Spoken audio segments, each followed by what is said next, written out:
AI 바이블 시리즈 세 번째, 태양아 멈추어라. 하나님의 말씀인 성경을 볼 때 성경을 하나님의 눈으로 보는 것과 사람의 눈으로 보는 것은 엄청난 차이가 있습니다. 고로 성경을 볼 때는 인간의 눈이 아닌 하나님의 눈으로 보아야 제대로 알고 깨닫게 됩니다. 그러면 성경을 하나님의 눈으로 본다는 것이 어떻게 보는 것인지 성경의 한 사건을 통해 알아보겠습니다. 여호수아 10장 12절에서 14절. 여호와께서 아모리 사람을 이스라엘 자손에게 넘겨주시던 날에 여호수아가 여호와께 아뢰어 이스라엘의 목전에서 이르되 태양아 너는 기브온이에 머무르라. 달아 너도 아얄론 골짜기에서 그리할지어다 하매 태양이 머물고 달이 멈추기를 백성이 그 대적에게 원수를 갚기까지 하였느니라. 야사리책에 태양이 중천에 머물러서 거의 종일토록 속히 내려가지 아니하였다고 기록되지 아니하였느냐. 여호와께서 사람의 목소리를 들으신 이 같은 날은 전에도 없었고 후에도 없었나니 이는 여호와께서 이스라엘을 위하여 싸우셨음이니라. 그때 당시 시대적 배경을 살펴보겠습니다. 지금으로부터 약 3400년 전 이스라엘 민족이 400년간 애굽에서 종살이를 하다가 모세의 인도로 출애굽을 했습니다. 그러나 애굽 근성을 버리지 못하고 가나안 복지를 악평하여 신광야에서 40년간 유리하게 되었습니다. 이후 가나안 땅을 악평한 출애굽 1세대는 모두 죽고 여호수아를 지도자로 한 출애굽 2세대가 가나안 복지에 들어가게 되었습니다. 하지만 가나안 땅에는 이미 7개 족속 31명의 왕이 살고 있었고 이들을 쫓아내지 않고서는 하나님이 주신 가나안 복지를 얻을 수가 없었습니다. 전략상 이스라엘이 가나안 족속을 한 족속씩 쳐부수는 중에 아모리 족속과 싸울 때 일어난 일이었습니다.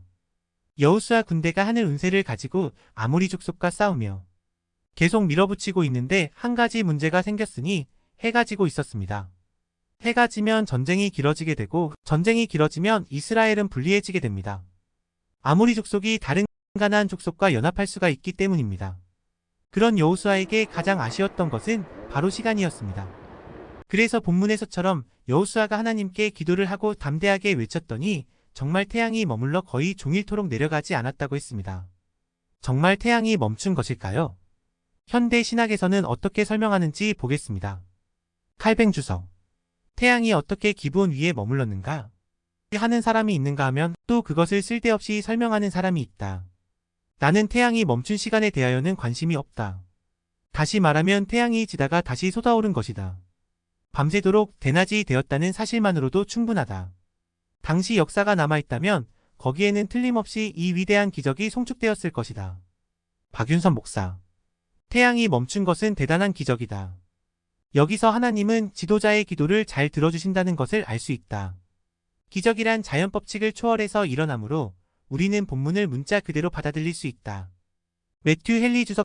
태양은 쉬지 않고 움직여서 온 땅을 비추지만 이스라엘 민족을 도와야 할 일이 있을 때는 멈추어 친절을 베풀었다. 김응조 목사. 하나님의 능력이 태양의 회전을 정지시켰다고 문제될 것은 없다. 모든 주석이 이런 기적 같은 일이 일어났다고 하는데요. 그렇다면 정말 태양이 멈춘 것일까요? 상식적으로 태양은 움직이지 않습니다. 그러니 멈출 수 있는 것도 아니라는 것입니다. 여호수아 시대는 지금으로부터 3400년 전 천동설 시대입니다. 시대성을 안 보고 무조건 신기하다, 표적이다, 기적이다 하며 놀랍니다. 실상 과학의 하나님, 지식의 하나님을 나타내지 못하여 하나님을 오해케 하는 일들이 많습니다. 이는 원시적인 성경 해석입니다. 태양이 가는 것이 아니라 지구가 간다는 지동설을 주장한 때는 불과 약 400년 전입니다.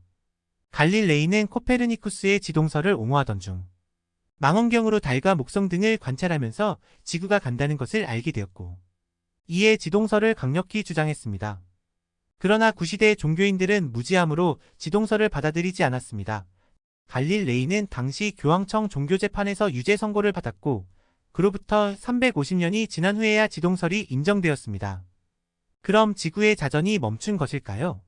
지구는 적도를 기준으로 시속 1670km로 자전하고 있습니다. 그런데 지구의 자전이 갑자기 멈춘다면 천재지변이 일어나게 됩니다. 전쟁의 승패가 아무런 의미가 없게 됩니다. 여호수아 때 여호수아와 그 군대가 아모리 대군과 싸울 때에 하나님은 태양을 멈춰주신 것이 아닙니다. 그때는 천동설을 주장하는 때이니 그렇게 말한 것입니다. 이렇게 시대성을 풀고 보니 장시간 동안 싸울 것인데 그대로 가면 여호수아 군대가 불리하게 되니 여호수아가 간구했을 때 하나님이 함께 하시어 짧은 시간 안에 싸워 이기게 했다는 것을 알 수 있습니다. 곧 시간적 표적을 말씀하신 것입니다. 그렇다면 시간의 표적이 일어났다는 근거는 무엇인가요? 여호수아 10장 11절 그들이 이스라엘 앞에서 도망하여 베토론의 비탈에서 내려갈 때에 여호와께서 하늘에서 큰 우박 덩이를 아세가에 이르기까지 내리심에 그들이 죽었으니 이스라엘 자손의 칼에 죽은 자보다 우박에 죽은 자가 더 많았더라. 하나님께서 큰 우박을 장맛비같이 내리셔서 아모리 족속의 많은 군인들을 멸하시고 여호수아 군대가 나머지 적은 아모리 족속의 군인들과 싸워 이기게 하신 것입니다. 다시 말해서 아모리 족속이 도망하고 있고 이스라엘 군사들은 쫓아가고 있는 상황에서 하나님이 도망가는 아모리 족속을 우박으로 치니 전쟁이 너무나도 빨리 끝나게 되었던 것입니다. 칼에 죽은 자보다 우박으로 죽은 자들이 더 많다고 했으니 하나님이 이스라엘을 위하여 큰 표적을 행한 것이었습니다. 선생님의 체험. 여러분 우박을 맞아본 적이 있나요? 보통은 아주 작은 우박이었을 것입니다. 하지만 그 우박으로는 안 죽습니다. 선생님께서 이태리에서 글을 쓰실 때 우박으로 사람이 죽는다는 것이 믿기지 않아 기도했을 때 우연히 뉴스를 보게 되었습니다. 1999년 12월 30일 이탈리아에서는 하늘에서 약 680g의 우박을 맞아 부상하는 사건이 발생했는데 밀라노시 외곽에서는 약 5kg나 되는 우박이 떨어져 자동차가 파손되는 일도 있었습니다. 주님은 선생에게 그 우박을 보며 깨닫게 하셨습니다. 여호수아 때 아모리 족속이 하나님의 백성을 멸하려 하니 하나님이 사랑하는 자들에게 역사하시어 그같이 큰 우박을 비 오듯 쏟아 부어주사 적들을 멸해주신 것입니다. 하나님은 이스라엘의 적들에게는 두려움을 심어주시고 도망치는 적에게 우박을 내렸지만 이스라엘 민족에게는 하나님이 함께 하심으로 사기가 충전하여 더욱 자신감 있게 전쟁에 임하게 해주셨습니다. 하늘에서는 우박이 떨어지고 가나안 5왕들도 두려워서 모두 도망가는 반면에 담대하게 전쟁에 임하는 여호수아와 이스라엘 백성들은 태양이 멈춘 착각이 들 정도로 짧은 시간에 그야말로 순식간에 전쟁에 승리하게 된 것입니다. 이스라엘 민족이 하늘을 쳐다보니 아직도 태양이 지지 않고 있었습니다. 마치 태양과 달이 멈춘 것으로 보일 정도로 전쟁이 빨리 끝났다는 것입니다. 10시간 이상 걸려야 끝날 만한 전쟁이 여호수아가 기도한 후 2~3시간 만에 끝나고 나니 이처럼 달과 태양이 멈추었다고 역사책과 성경책에 기록한 것입니다. 고로 이 사건은 실제 태양이 멈춘 것이 아니라 인간의 힘으로는 할 수 없는 불가능한 상황 가운데 하나님이 함께 하심으로 시간적인 표적이 일어나 할 수 있었다는 것을 보여주는 사건입니다. 결론. 첫 번째, 성경은 시대성을 두고 이해해야 합니다. 성경은 과거에 쓰여졌는데 이 시대 사고를 가지고 성경을 읽는다면 큰 오해를 낳게 됩니다.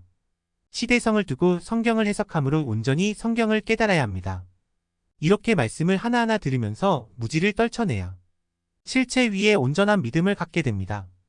시대성과 관련한 한 성구를 보겠습니다. 고린도전서 13장 12절. 우리가 지금은 거울로 보는 것 같이 희미하나 그때에는 얼굴과 얼굴을 대하여 볼 것이요. 지금은 내가 부분적으로 아나 그때에는 주께서 나를 아신 것 같이 내가 온전히 알리라. 사도 바울이 살았던 시대는 청동기 시대로 거울이 청동 거울이었기 때문에 거울로 보는 것 같이 희미하다고 표현했습니다. 하지만 요즘은 아주 발달된 시대에 살고 있기 때문에 거울로 보면 너무 잘 보이는 시대입니다. 그래서 요즘 세계관으로 성경을 본다면 하나님을 믿지 못하고 오해하게 됩니다. 결국 시대성을 고려해서 본다는 것이 바로 하나님의 눈으로 본다는 것입니다. 그래서 시대성을 고려해서 성경을 보려면 먼저 지동서를 깨닫고 주장했던 갈릴레이처럼 먼저 성경을 깨달은 사명자를 통해서 보아야 합니다. 그래서 말씀을 듣는 것입니다. 고로 배워야 합니다. 두 번째, 하나님께 기도해야 합니다. 여호수아가 기도하니 하나님이 듣고 기도에 응답해 주셨습니다. 실상은 시간적인 표적이었지만 성경에는 마치 태양이 멈춘 것으로 기록될 정도로 표적적인 승리를 얻게 되었습니다. 전쟁의 승패는 하나님께 있으며 우리 인생의 승패 역시 하나님께 달려있음을 알고 하나님께 기도해야겠습니다. 이사야 55장 6절. 너희는 여호와를 만날 만한 때에 찾으라. 가까이 계실 때에 그를 부르라. 빌립보서 4장 13절. 내게 능력 주시는 자 안에서 내가 모든 것을 할 수 있느니라. 세 번째, 시간의 표적을 일으켜야 합니다. 우리의 인생 100년은 불필요한 시간을 잘라내버리고 시간의 칼자루를 잡아야 표적을 일으켜 승리하는 삶을 살게 됩니다. 인생은 자기 영혼을 구원하는 데에 시간을 투자하며 살아야 합니다. 하루의 시작이 되는 새벽 시간을 영적인 시간으로 사용할 때 인생이 형통하게 됩니다. 새벽을 깨어 기도하고 말씀을 묵상하며 사는 것이 성공의 비결입니다. 하나님의 사람들은 늘 새벽을 깨어 기도하는 삶을 살았습니다. 시편 46편 5절.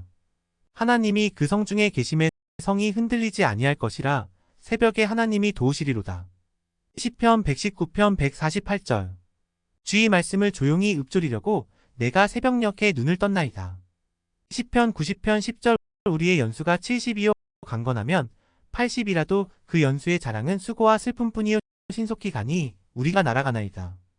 에베소서 5장 16절. 세월을 아끼라 때가 악하니라. 먼저 깨달은 삼형제를 통해 성경을 제대로 배우고 알아서 하나님을 온전히 사랑하시는 여러분이 되기를 바랍니다.